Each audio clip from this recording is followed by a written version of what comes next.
பிஸ்மில்லாஹிர்ரஹ்மானிர்ரஹீம். Hi friends, அஸ்ஸலாமு அலைக்கும். Welcome to yarns garden to kitchen vlog. இன்றைக்கி சாட்டர்டே சண்டே அன்றைக்கி யார் வீட்டிலையா இருந்தாலும் மட்டனோ சிக்கனோ இல்லாமல் இல்லை ஃபிஷ்ஷோ ஏதோ இல்லாமல் சமையல் இல்லைங்க. இது வந்து எங்கள் ஊரில் பச்சை மல்லித்தூள் கரியானன்னு சொல்லுவோம். மட்டன் எடுத்துருந்தாக்கா இது போல் ஒரே ஒரு தடவை நீங்கள் கத்திரிக்காயும் இந்த மட்டன் போட்டு நான் சொல்கிற மட்டன் குழம்பு வச்சு பாருங்கள், அவ்வளோ டேஸ்ட்டாக இருக்கும். இங்கே பாருங்கள், ஒரு குக்கரில் வந்து நம்ம 2 ஸ்பூன் எண்ணெய் விட்டுப்போம். எண்ணெய் விட்டுட்டு இதுக்கு கொஞ்சம் டேஸ்ட்டுக்காக ஒரு சின்ன ஸ்பூனில் வந்து நெய் விட்டுக்கலாம். நெய் விட்டு சூடு ஆனதுக்கப்புறம் ஒரு சின்ன துண்டு பட்டை, ஒரு ஏலக்காய், 2 கிராம் போட்டு நல்லா இதெல்லாம் பொரிஞ்சு நல்லா வெடித்து வந்ததுக்கப்புறம் ஒரு சின்ன ஸ்பூனால் நான் கையில் தான் போடுறேன். நீங்கள் 1/4 ஸ்பூன் வெந்தயம், 1/4 ஸ்பூன் ஜீரகம் போட்டு நல்லா பொரிய விட்டுருங்க. பொரிய விட்டுட்டு ஒரு 200 கிராம் சின்ன வெங்காயம் எடுத்து கட் பண்ணி வச்சுருக்கேன். அதையும் போட்டு நல்லா கண்ணாடி பக்குவம் வர்ற அளவுக்கு நல்லா வதக்கிக்கிடுவோம்.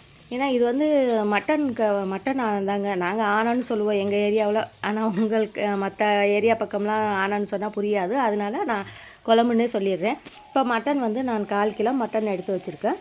அதை நல்லா அலசிட்டு இதை வந்து வெங்காயம்லாம் போட்டிருக்கோம்ல, நல்லா கண்ணாடி பக்கம் வந்ததுக்கப்புறம் ரொம்ப முருக விட்டுறக்கூடாது. கண்ணாடி பக்கம் வந்ததுக்கப்புறம் இந்த மட்டனையும் இதோட போட்டு நல்லா வதக்கிடணும். இந்த மட்டன் வந்து அப்படியே அந்த கலர் மாதிரி வெள்ளையாக வரையில் 1/4 ஸ்பூன் மஞ்சள் தூள், 1 ஸ்பூன் வந்து இஞ்சி பூண்டு விழுது போடணும். இப்போ 1/4 ஸ்பூன் மஞ்சள் தூள் போட்டு இப்போ 1 ஸ்பூன் இஞ்சி பூண்டு விழுது போடுறேன். இதையும் போட்டு நல்லா வந்து அந்த இஞ்சி பூண்டு விழுது வந்து பச்சை வாசம் போகிற அளவுக்கு நல்லா வதக்கிக்கிடணும். வதக்கிட்டு நம்ம 1/2 ஸ்பூன் வந்து மிளகாத்தூள் போட்டோம். இதையும் நல்லா வதக்கிட்டு நல்லா இது அந்த இஞ்சி பூண்டு எல்லாம் போட்டு இதுங்கையில் நம்ம ஃபஸ்ட்டே தக்காளி போட்டுட்டோம்னா அந்த சிக்கன்லையாக இருந்தாலும் மட்டன்லையாக தண்ணி விட்டுக்கிட்டு சீக்கிரம் அந்த தண்ணி வற்றாது. ஆனால் நம்ம வந்து தக்காளி போடாமல் நம்ம இஞ்சி பூண்டு மிளகாத்தூள்லாம் போட்டுட்டோம்னாக்கா டக்குன்னு தண்ணி வற்றிடும். நான் போட்டு பாருங்கள், நீங்கள் தண்ணியே இல்லை, இப்போ தான் தக்காளி சேர்க்குறேன். நான் 2 மீடியம் சைஸ் தக்காளி நல்ல பழுத்த தக்காளியாக கட் பண்ணி வச்சுருக்கேன். இந்த தக்காளியும் எடுத்து நல்லா மசிகிற அளவுக்கு வதக்கி விட்ருவோம். நான் இப்போ வர தக்காளியெல்லாம் வேகிறதுக்கு ரொம்ப டைம் எடுக்குது. நல்லா நெய்ஸாகத்தான் கட் பண்ணி வச்சுருக்கேன். நல்லா மசிகிற அளவுக்கு போட்டு நம்ம இதுக்கு தேவையான உப்பு சேர்த்துட்டு நல்லா வதக்கிடுவோம். இந்த தக்காளியெல்லாம் நல்லா மசியணும். இந்த நல்லா மசிஞ்சு வந்துருச்சு. இப்போ இதுக்கு தேவையான அளவுக்கு நம்ம குழம்புக்கு தேவையான அளவு தண்ணி ஊற்றுக்குவோம். இந்த கறியெல்லாம் அந்த குக்கரில் வேகணும் இல்லையா, அந்த அளவுக்கு போட்டு விசிலுக்கு மூடியை போட்டு 5 விசில் வைக்கலாம். எங்கள் வீட்டு குக்கரில் வந்து 5 விசில் வச்சா வந்துடும். இப்போ வந்து நான் வந்து ஒரு 10 முந்திரி பருப்பு எடுத்து உடச்சி உள்ள புழுகெல்லாம் இருக்கான்னு செக் பண்ணி பார்த்துட்டு வச்சுருக்கேன். அதே போல் ஒரு கைப்பிடி வந்து தேங்காய் பூ, அதாவது சின்ன மீடியம் சைஸ் தேங்காய் எடுத்து அதில் 2ஆக உடச்சோம்னா மூடி வருதுல, அந்த ஒரு மூடி தேங்காய் எடுத்துருக்குறேன். தேங்காய் எடுத்துகிட்டு இதோட வந்து கொஞ்சம் இந்த பாருங்கள் மிச்ச தேங்காயை எடுத்து ஃப்ரிட்ஜில் வச்சுட்டு நம்ம வந்து இதோட வந்து கசகசா ஒரு 2 ஸ்பூன் சேர்த்துக்கலாம்.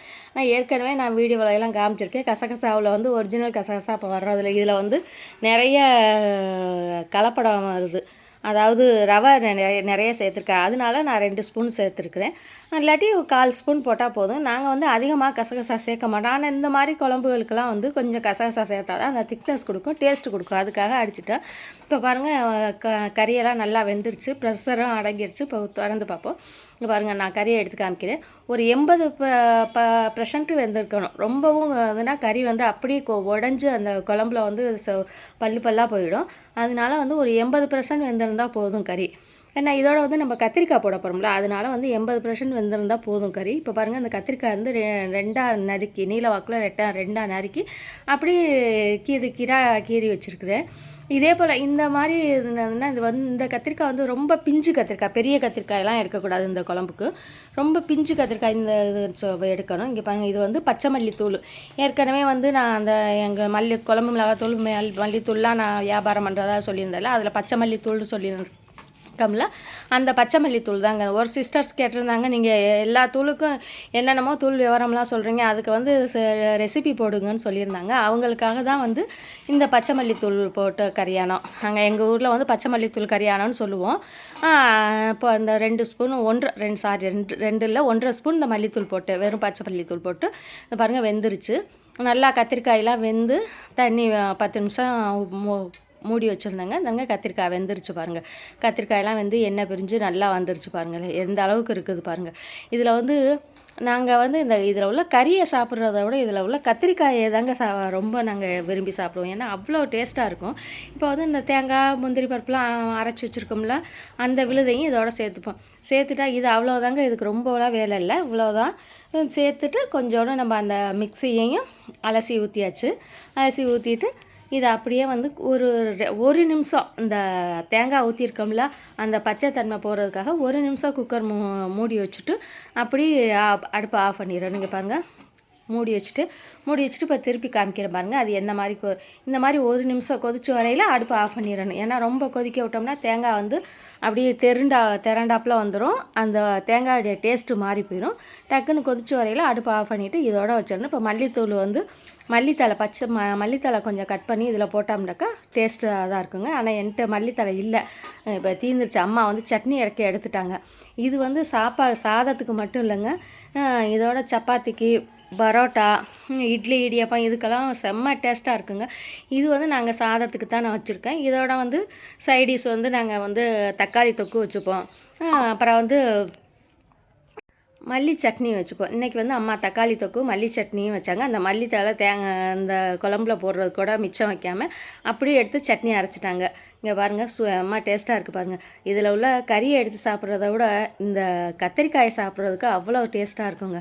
இதே போல் வேறு இன்னும் உங்களுக்கு என்ன மாதிரி ரெசிபி வேணும், என்ன மாதிரி வீடியோ எதிர்பார்க்குறீங்கன்ட்டு எனக்கு கமெண்ட் பாக்ஸில் சொன்னீங்கன்னா அதுக்கு தகுந்தாப்பில் நான் வீடியோ ரெடி பண்ணி நான் உங்களுக்கு கொடுப்பேங்க. இந்த மாதிரி நீங்களும் சமைச்சு சாப்பிட்டு பாருங்கள்.